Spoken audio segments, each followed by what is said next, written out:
Hi, everyone. Welcome to the Canadian Passive Investing Show. I'm your host, 𝗖𝗣𝗜 𝗖𝗽, and I'm joined by my co-host, August Biniaz. We have another incredible show for you today. Please like and subscribe as it helps us build our channel and allows us to keep bringing you great content and expert guest speakers. Our mission is to empower investors to earn passive income through real estate investing.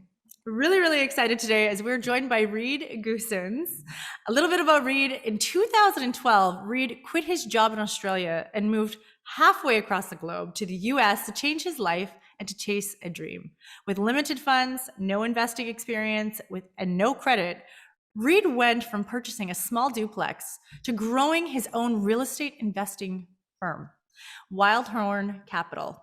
Reed now syndicates large multi-million-dollar deals across the US.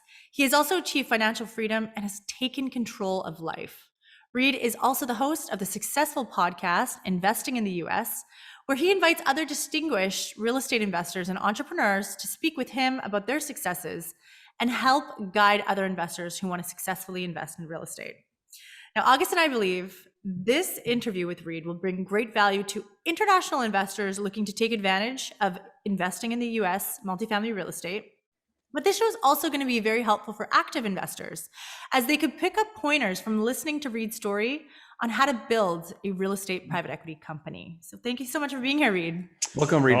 Guys, thank you so much for having me. The dangerous duo, always looking very dapper, as we were just saying in the green room early on. So great to be here. Thank you, Reed. Awesome. Thank you.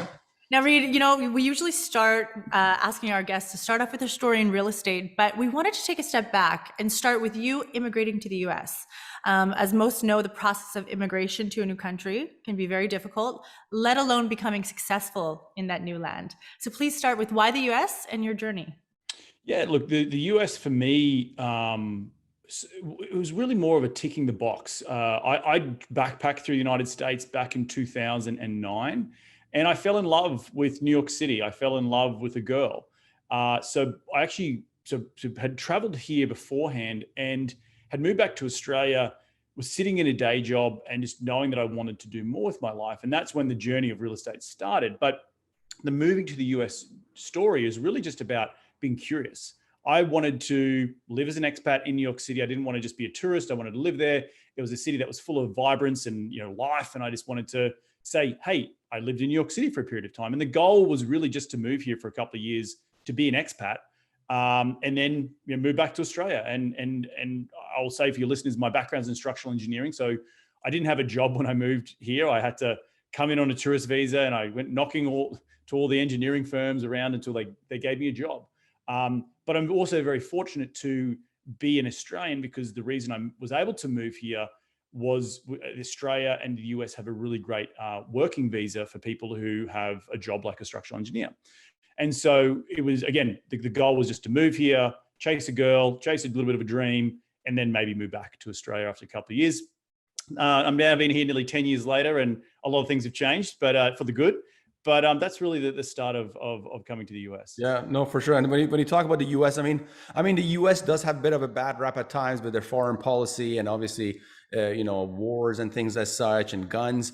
But I believe this concept of being American is like in someone's heart. I've always felt American without being an American. So it's unique. It's it's also Hollywood and growing up, a lot of your heroes are Americans, like Muhammad Ali, or that might be a little bit past certain people's ages, but Floyd Mayweather, or other greats in sports, or Michael Jordans of the world, and others. But this concept of America is more than just a country. I think it's today's empire, right? Like at the past, when certain empires ruled the world. Today, it's the American empire that rules the world. So I've always felt a bit of American inside me. So one day we will be American. Well, I completely agree with that. I think that pop culture you mentioned there, it has a big influence on Australia. Obviously, you guys being Canadian, you have the same sort of pedigree as we do. British colony.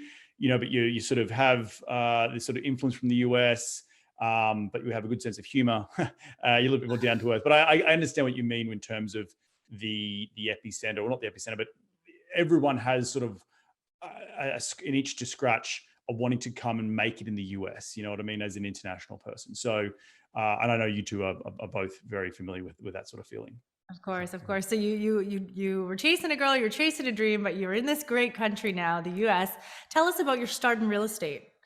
Yeah, so the start in real estate, as I mentioned briefly earlier, it was actually before moving to the US. So after back being abroad for a couple of years in 08, 09, I moved back to Australia, was in love with this girl in the States, was in love with New York, I was sitting in a cubicle, civil engineer, and I'm like, I can't do this for the rest of my life. I didn't sign up, you know, I was probably 2 or 3 years out of uni at that point. I didn't sign up to sit in a cubicle and just do nothing. I wanted someone to pay me to live my life, right?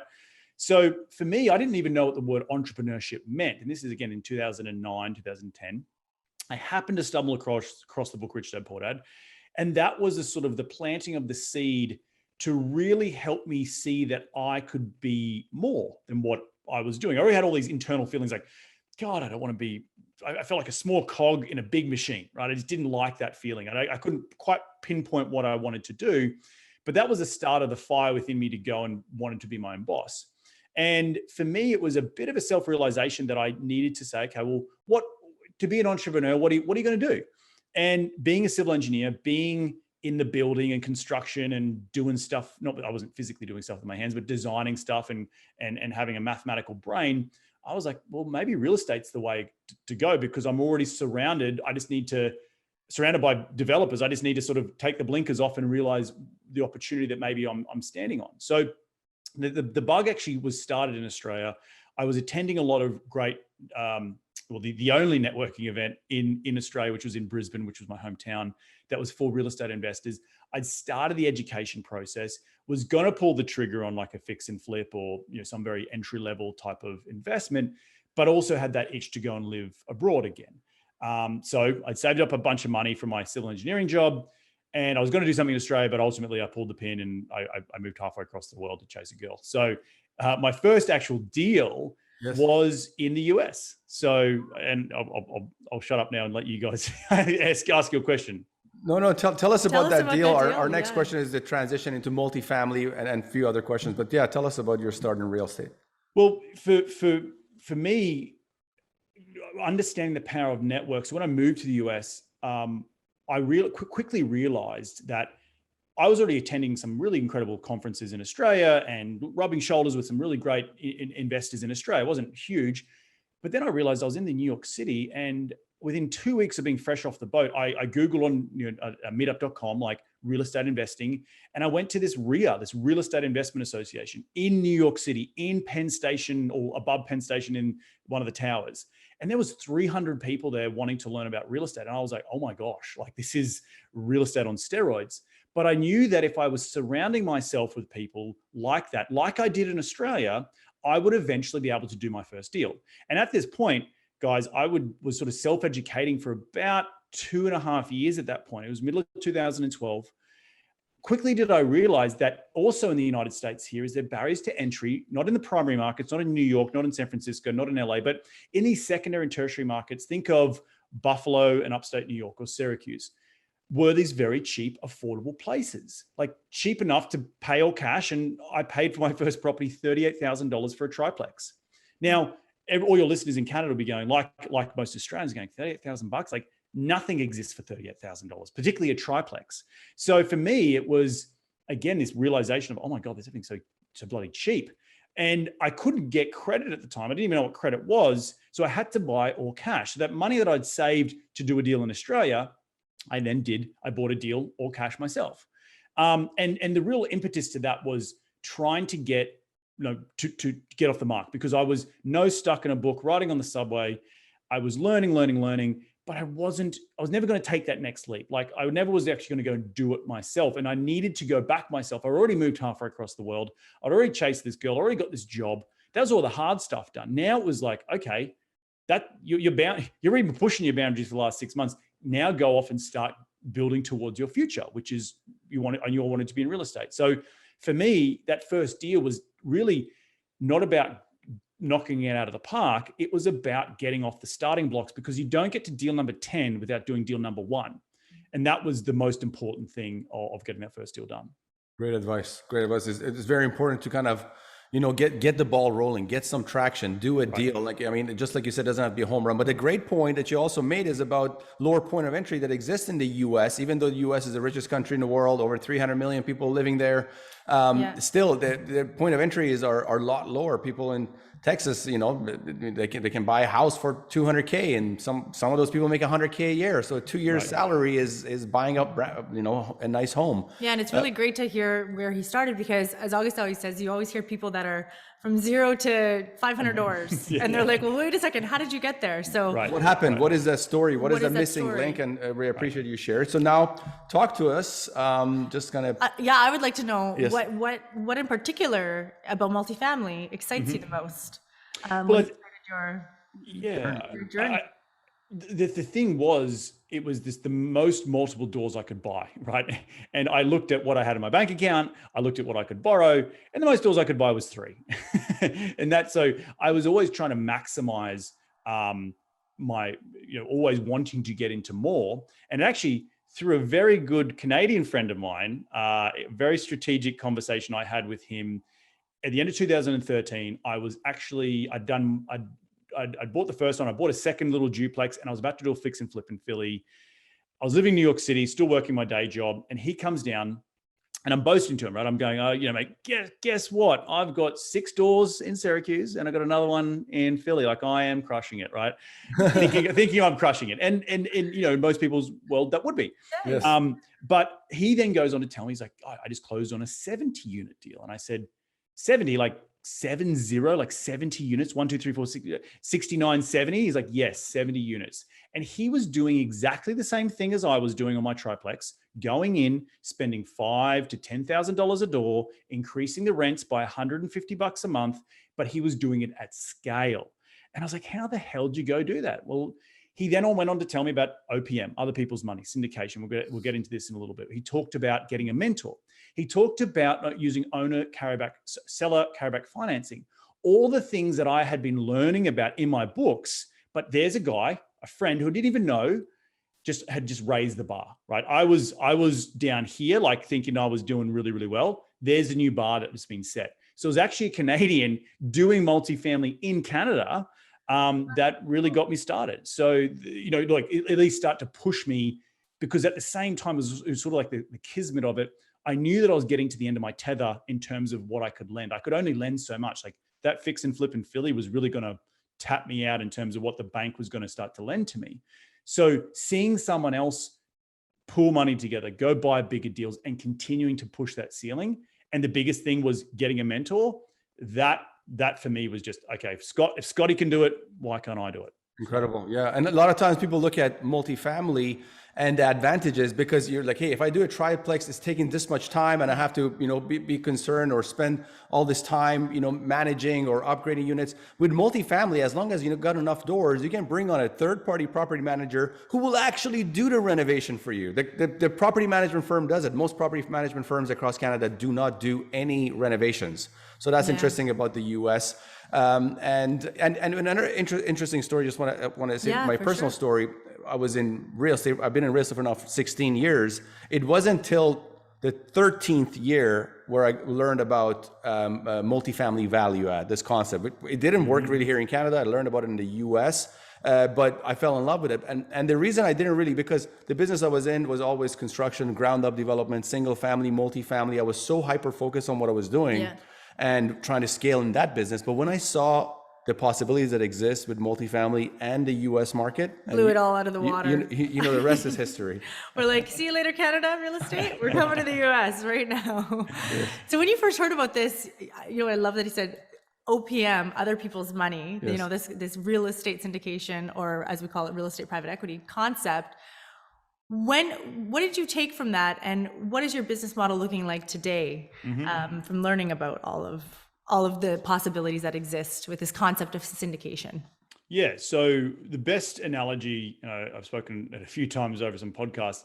The best analogy I can dumb it down for, and not dumb it down, just water it down so it's not, some people hear private equity and like, oh God, what's that? You know, like is if I, or if Yeah, say but the three, just quickly jump in. 13 years I was in real estate, and you were talking. If you would have started talking to me about real estate, private equity, or syndication, you would have had to dumb it down for me. So it's not an insult when you say Yeah. that. So believe no, me. and no insult, no pun intended. Yes. But the analogy I have is, say the three of us want to go and hire a Boeing 747, right? We want to get from New York City or from LA, where I am now, to, I think you guys are in Vancouver, right? The three of us, it cost us a hell of a lot of money to go and do that. But if we go and split the cost up with other passengers who want to come aboard and get from, LA to Canada, we can go and hire that plane and take a lot more people with us. In that same analogy, say the three of us, where I'm the captain, you two are the co-pilots, we have first class, which is the general partnership. So that might be people who have brought in equity or found the deal or be really good at managing the asset. They're sitting in first class. And then we've got everyone in the limited partners who are in coach, who don't have to pay a lot of money. They've just got to pay for their seat. They can enjoy the in-flight entertainment. They can be a part of something that they previously had no experience being a part of, and they can enjoy the journey from point A to point B. And in this analogy, it's enjoying the journey from not having an avenue into commercial real estate to building something towards financial freedom and long-term wealth. So that is in context, pooling investors' money to go out and buy something larger than the three of us could afford on our own, but everyone is benefiting. And I think the plane analogy sort of does it in a quite a sweet nutshell. That's really cool. I really enjoyed listening to that. Yes. That's really great way to explain it. Yes. Now I'm really curious about your business model. Do you partner with other operators? Are you the operator? Talk to us about that, please. I've always been the operator. And getting started, I always knew I was going to be the operator, right? Like I come from humble backgrounds. I'm not just, like a Zuckerberg of the world. I wasn't just sitting on a pile of cash to go and create a business. I had to go and co-GP and co-sponsor, and I had a skill set that I could use in the GP that I could get points in the deal. And now over time, I've built my portfolio to about 14 assets, about 3,000 units in Central Texas. And we've got hundreds of investors who invest alongside of us. And really, when I talk in these podcasts, it's about showing people that if someone from halfway across the world can come to the United States, figure it out, have visa issues, get and build the portfolio that I've built today. If I can do it, then so can the average American, so can the average Canadian. Like, it is achievable, and I'm trying to inspire people. So yeah, today we still do third-party property management, but we do construction management in-house. So you mentioned earlier about the property manager can manage the construction. Well, we know that we go and take that in-house because of my background, and I do it all myself. Or when I've got team members that help me out. But that helps us become a little bit more vertically integrated and control the things that we can control. Other cool things that we do that I've created in the business is all about our system. So I am a big, I used to work for a big developer here in Los Angeles, and I saw how the big guys do it. And so when we have scale in multifamily, I'm able to go and direct source products like flooring, like granite, like sinks, like faucets from cheaper markets around the Central Asia area, right? So I can go buy that in bulk. And because I'm buying it in bulk, my construction costs are radically reduced, and I'm only really paying for the labor. So again, something we do in-house and that I've built out. And I've done that from day one because I know the power of scale. And it goes back to what you mentioned earlier about, why you get involved in multifamily. I was doing triplexes in the beginning, but I knew the goal was to get to 100, 200, 300, 3,000 units. So things like going and buying a container full of granite is a lot cheaper per square foot or per square meter than it would be if you go and buy it from a retail store. And they're some of the powerful things that we do internally to help our investors achieve a better return on their investment. And that's what I was going to say is automatically, that's a higher return for your investors, because just like you said, this is it's a partnership amongst the LPs and the GP, the limited partners and the general partner. And another thing I wanted to touch as well. One thing I want to highlight that you said is you're like, with my background, because you're the operator, right? And this is a team sport. So he kind of highlighted like, listen, with my background, I'm good at coming in and managing the project. And for people who are listening to this, it's a team sport. So focus on what it is that you're good at, and you'll surpass anybody who's not good at that, and delegate the other things out that you're not good at. So, Absolutely. So yeah, thank you for sharing that. Exactly. Okay, Now, great. more on the topic of building a business. Yes. I believe you started with a coach. August and I, we do have mentors, but it's not a monetized process, and our mentors are not really at our beck and call, if you will. So, could you talk to us about the benefits of having a coach and so forth, please? Yeah. Look, back to that story when I met Scott for that drink in New York City. And I'd been, so 2013, it was 4.5 years of self-education at that point.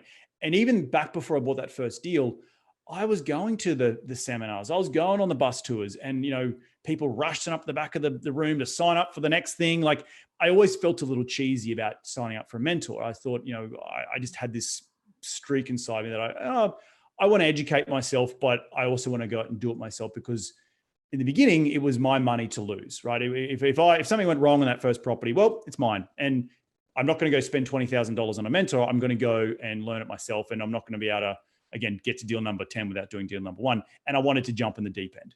So, but then when I started to build a little bit of scale, like I got that second property and that third property, I knew that I wanted to take that next step into being more, right? I wasn't financially free. I wasn't, I still was working full time, blah, blah, blah. I was in the corporate world.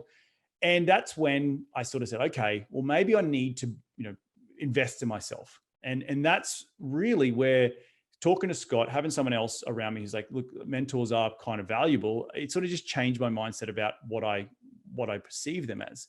Now, my mentor back in the day is not the same mentor who I have today, but the premise of getting a mentor is also down to I'm worthy of betting on myself. And that's really what it is. It's not that they're going to be the silver bullet to solve all your problems and you're going to be, financially free and in 6 months and blah, blah, blah. Like, it's all a lot of work that you have to do on your own, but it helps you, it allows you mentally when, I paid for my first mentor. It wasn't a lot of money, but I still paid. I still parted ways with money. And that was a way to say, I'm worth it. Reed, you are worth betting on. You are worth investing in, because you want to take this to the next level. And it starts changing that mindset and thinking bigger than, oh God, I've got to part ways with $10,000 and that's so much. Like, it was more back to that investment in myself, because I knew I was worth it. Because if you can't bet on yourself, then who the hell are you going to bet on? So the power of mentorship is all about betting and taking a chance. I love that. And on that taking a chance, I think in our case, we haven't really had an actual paid mentor. But in our case, I think it was that moment where we felt like we went all in, is when we left our careers to focus fully on real estate, private equity, and CPI.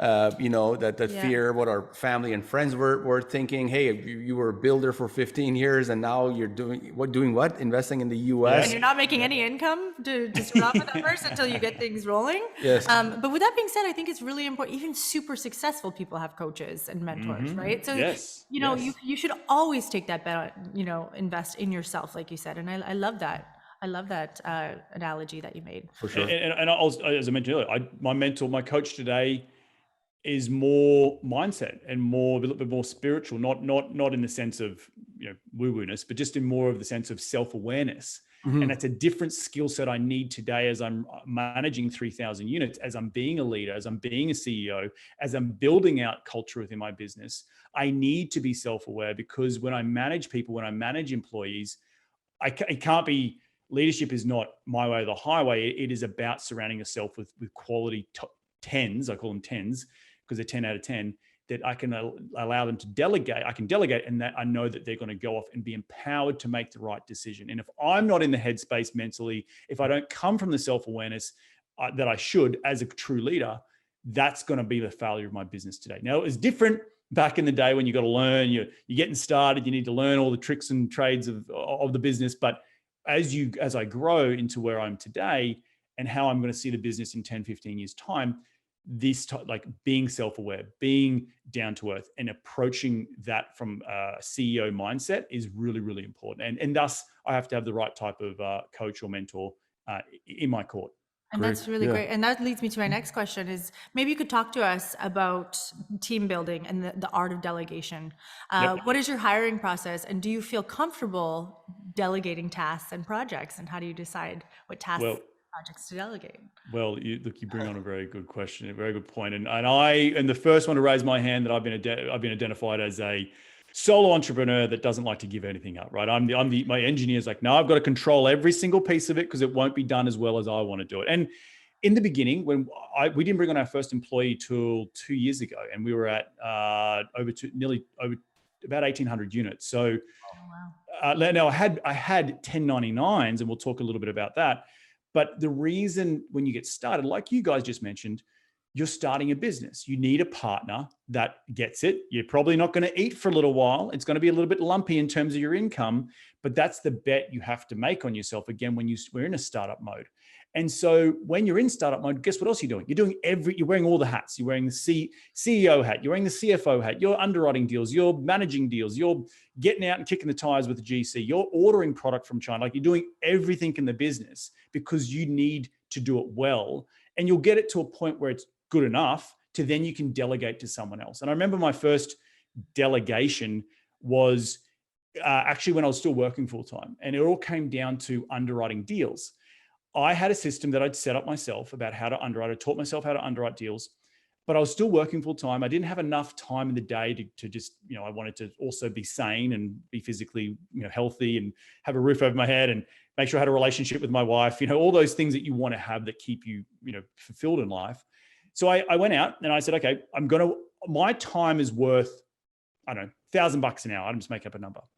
If I can find someone for $25 an hour who can do the same thing as I can, then why wouldn't I go pay for that, right? And spend time on the things that I'm good at, or the things that will help move the needle to the ball down the fairway.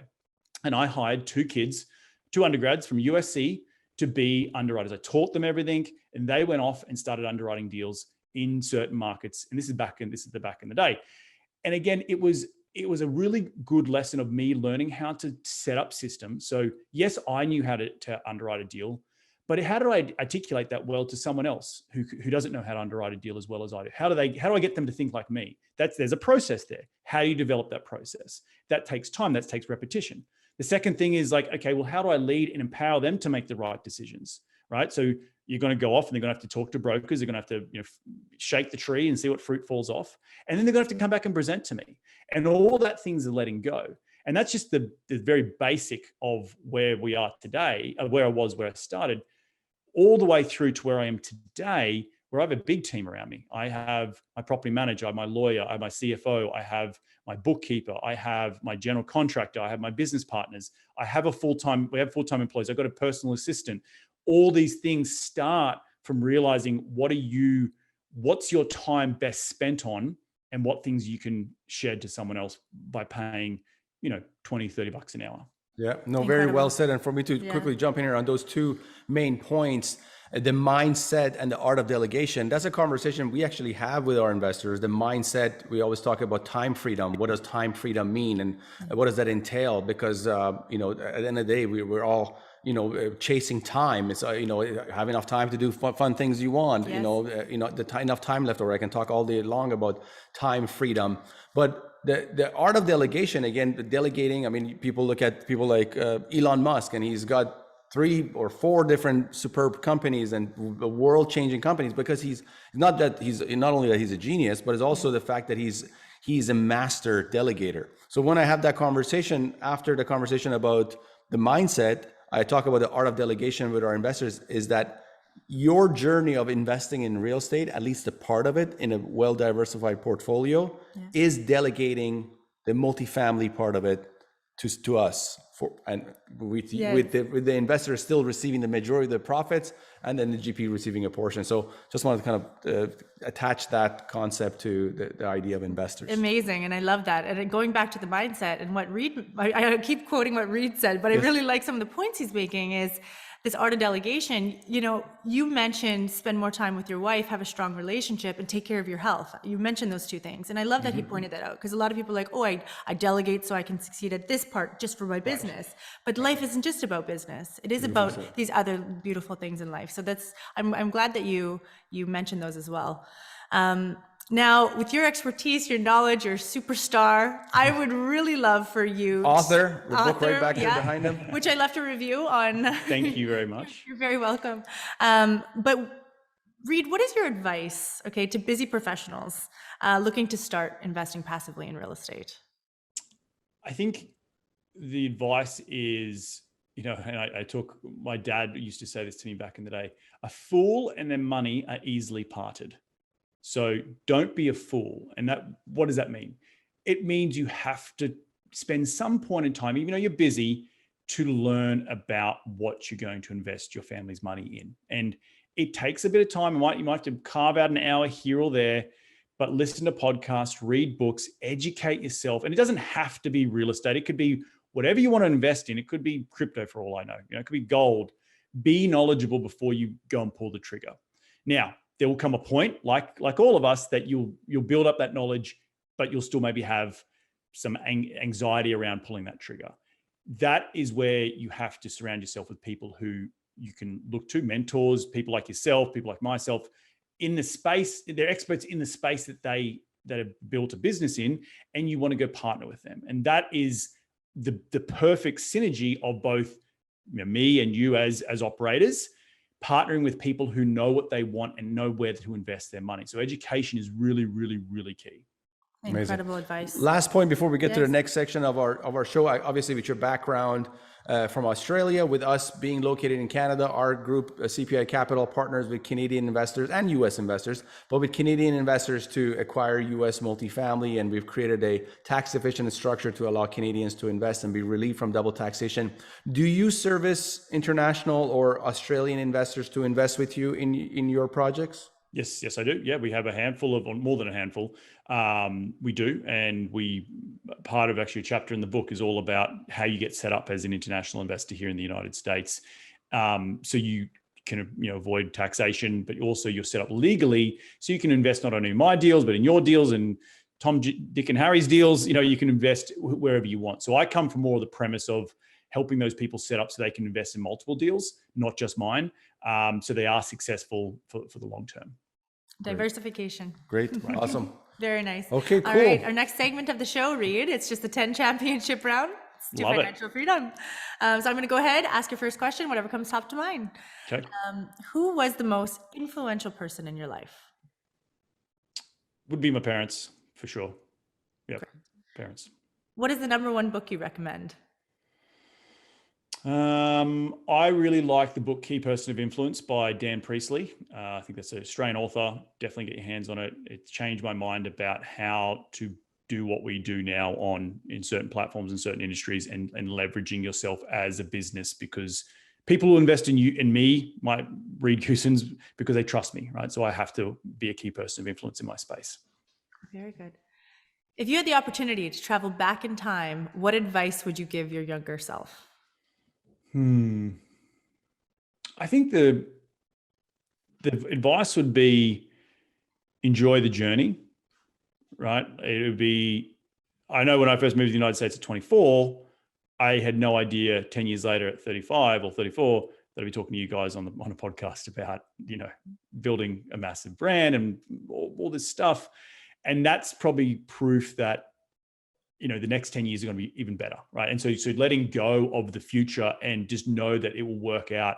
You still got to hustle, you still got to do all the things, but enjoy the journey along the way, because otherwise life can pass you by. Amazing. I was getting a little bit concerned because earlier today we had a cry on a podcast, and so I'm like, I hope he doesn't get emotional, because I'm going to start crying again. We'll send you that episode. Next question: what is the best investment you've ever made? The best investment would just be, I think, the investment in, and it sounds a little cheesy, but the investment in education, the investment in myself, learning, the investment of getting on a plane and coming halfway across the world. Like that was always going to be, I'm driven from a point of unfulfilled potential, right? I always think about, if I make a decision today, will my 65-year-old self regret it? And usually the answer is no. So always coming from that, investing in yourself. Nice. Incredible. Now, what's the worst investment you've ever made? I wouldn't say it's the worst investment, but I did lose some money on that fix and flip in Philadelphia. Even with all my experience, I lost. It just took too long. We had GCs stealing from me.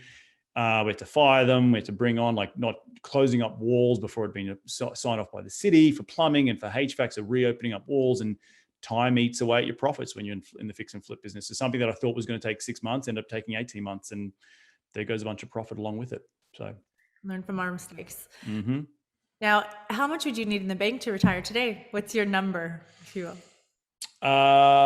My number it fluctuates all the time, but I think handsomely, if you're if I'd had $10 million invested at 5% per annum, that'd be pretty easy to just say. That's a consensus number that Yes. we keep getting. Yes. Yeah. If you could have dinner with someone dead or alive, who would it be? Obama. Nice. If you weren't doing what you're doing today, what would you be doing now? I think if I was what I wasn't doing today, I'd be involved somewhere in business. And excuse my dog, he's coming to his dinner time. So go sit down, dog. I think that I'm a huge fan of rugby. So I think there'd be some element that, not in necessarily the coaching aspect, but maybe from the business point of view, developing rugby somehow. So I don't know. Agent. Maybe, yeah. So that's really cool. I played rugby, just FYI. Oh, you did? Yeah, Okay. that's really cool. Nice. What position? I don't remember. It was in high school. I'm thinking I'm trying to think. The forward?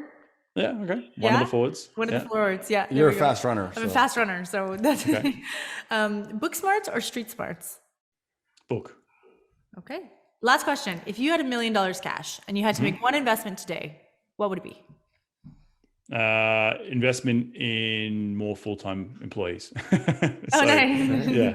There you go. Run an empire, right? I love it. Great. Perfect. wrap. That's a wrap. Reed, what is the best way that people can reach you, please? Easiest way is to head to my website. It's reedgoossens.com. That's REEDGOOSSENS.com. And if you're ever coming through LA and you want to meet up for a beer, just talk chew the fat, you can hit me up at info@reedgoossens.com. Just let me know a couple of weeks out, and we'll get something set on the calendar. Awesome, Reed. That's great. You're awesome. Really Thank appreciate you so taking the much. time, coming and giving us your wisdom and talking about your journey. And thank you. And thank you for inspiring a lot of people today. Oh, my pleasure. Thank you, guys. I really enjoy talking to you both. I love that you're doing what you're doing, because it's a leaf out of my book, or vice versa. So keep doing what you're doing. Well done. Thank you.